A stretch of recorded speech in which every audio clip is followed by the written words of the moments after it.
Assalamualaikum warahmatullahi wabarakatuh. Jumpa lagi di channel Sedot Gun ini. Pertama-tama saya mau ngucapin minal aizin wal faizin ya. Mohon maaf jika selama ini ada kata-kata yang kurang dimengerti dalam menyampaikan konten ke kalian semua. Mari sama-sama kita saling memaafkan agar kita semua kembali ke fitri. Di kesempatan kali ini saya akan buatkan satu video tentang 6 settingan iPhone yang harus dimatikan. Di video sebelumnya saya sudah buat tuh video tentang ini. Nah, tapi untuk yang sekarang ini yaitu kebalikannya ya. Kalau ada yang bilang, kenapa sebuah iPhone banyak sekali settingan yang harus diaktifkan lah, dimatikan lah, emang sebanyak itu? Jadi sebenarnya semua HP itu sama aja sih. Mereka menciptakan sebuah OS dan smartphone bukan tanpa alasan. Pasti kamu juga sering kan oprek-oprek settingan di smartphone.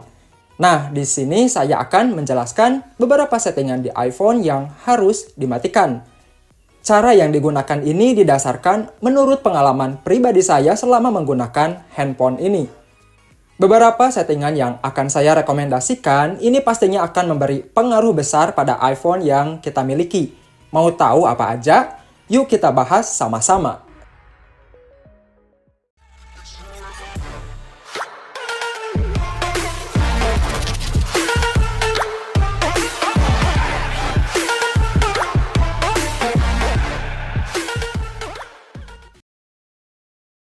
Oke, yang pertama matikan transfer audio ke HomePod. Perangkat ini merupakan speaker buatan Apple yang di dalamnya sudah ada Siri. Pasti kamu tahu kan dengan Siri? Nah, masalahnya kalau iPhone kita sedang berada di sekitaran HomePod, Siri akan terus bertanya, misalnya kalau kamu lagi dengerin musik, mau diputar di HomePod atau iPhone. Lalu ketika ada panggilan masuk, Siri akan bertanya lagi, apakah mau dijawab via HomePod atau iPhone. Menurut saya fitur yang tergolong baru ini cukup mengganggu ketika saya lagi di rumah. Cara mematikan fitur tersebut kita buka setting, General, AirPlay and Handoff, lalu matikan Transfer to HomePod.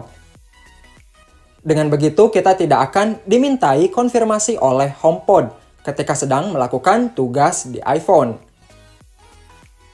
Settingan kedua yang suka saya matikan yaitu koreksi otomatis. Secara default, fitur ini otomatis aktif ketika baru beli iPhone atau setelah di-reset factory.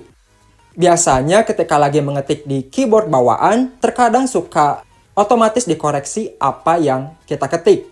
Padahal kata yang saya ketik itu bukan yang dimaksudkan. Contohnya ketika keyboard berbahasa Indonesia, lalu kita mengetik bahasa kita atau bahasa daerah, terkadang tidak tertulis apa yang kita maksud. Jadinya harus dihapus dan diketik ulang. Bayangkan kalau lagi ngetik buru-buru dalam keadaan seperti ini, pasti bakalan kesel kan? Untuk itu saya sering mematikan fitur koreksi otomatis ini jika iPhone udah direset pabrik. Caranya kita masuk ke setting, General, Keyboard, dan matikan Auto Correction. Lanjut yang ketiga, matikan fitur keterjangkauan. Kalau kamu mungkin tahu ya fitur keterjangkauan ini, kalau iPhone yang kamu gunakan masih berbasis Touch ID, jika di double tap tombol home-nya, pasti layar akan turun ke tengah hingga menjadi sepotong. Dan fitur tersebut emang sangat membantu untuk menjangkau area konten yang paling atas. Semenjak iPhone menghilangkan tombol home button, fitur keterjangkauan ini berubah dari cara pemakaiannya. Yaitu cukup di swipe ke bawah seperti ini di bagian home bar, maka layar iPhone akan turun ke bawah menjadi sepotong. Yang menjadi masalah bagi saya yaitu ketika lagi scrolling laman web atau laman sosial media. Kadang secara tidak sengaja lagi scroll ke bawah sampai keluar batas layar, secara otomatis fitur keterjangkauan aktif.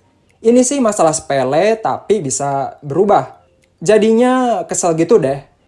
Kalau kamu tipe orang yang gak sabaran ketika lagi scrolling, sebaiknya matikan saja fitur ini. Caranya masuk ke setting, accessibility, touch, kemudian matikan reachability. Jadi sekarang ketika lagi scroll sampai luar area layar pun tidak akan terganggu lagi oleh fitur reachability.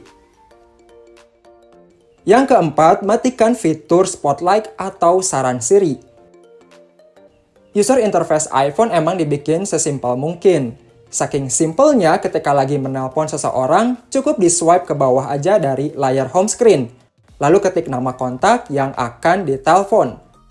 Gak cuma itu, fitur spotlight ini bisa membantu kita apa yang kita butuhkan.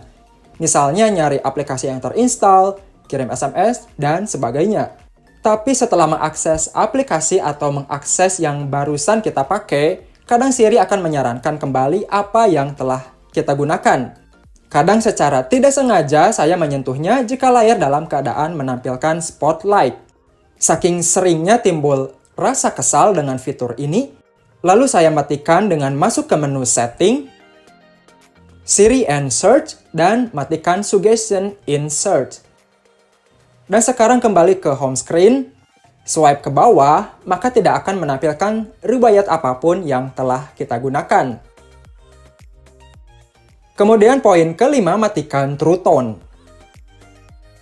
Jujur menurut saya, True Tone ini adalah sebuah fitur yang sangat canggih. Mekanismenya True Tone pada layar iPhone akan beradaptasi dengan cahaya ambien di sekitar kita. Misalnya kalau cahaya lampu meja belajar kita cenderung warna kuning, maka layar iPhone akan berubah menjadi kayak temperatur hangat, begitupun sebaliknya. Tapi terkadang jika lagi ngedit foto di iPhone, masalah warna suka melesat. Jadi saya suka mematikan fitur True Tone ini. Bisa juga dengan mengakses Control Center, sentuh tahan aja kecerahan layar, dan matikan True Tone. Oh iya, tiap baca komentar dari kalian, ada yang nanya, kenapa True Tone nggak bisa dinyalakan? Mungkin layar iPhone kamu sudah pernah diganti ya. Dengan mematikan fitur tersebut, kita melihat warna layar iPhone ya netral aja. Lihat warna putih, ya putih. Nggak jadi putih kekuningan. Nah, settingan yang terakhir ini sebenarnya udah pernah saya bahas di video sebelumnya, yang berjudul 10 settingan iPhone yang bisa bikin baterai boros. Di sini saya akan menyampaikan bagian iPhone Analytics.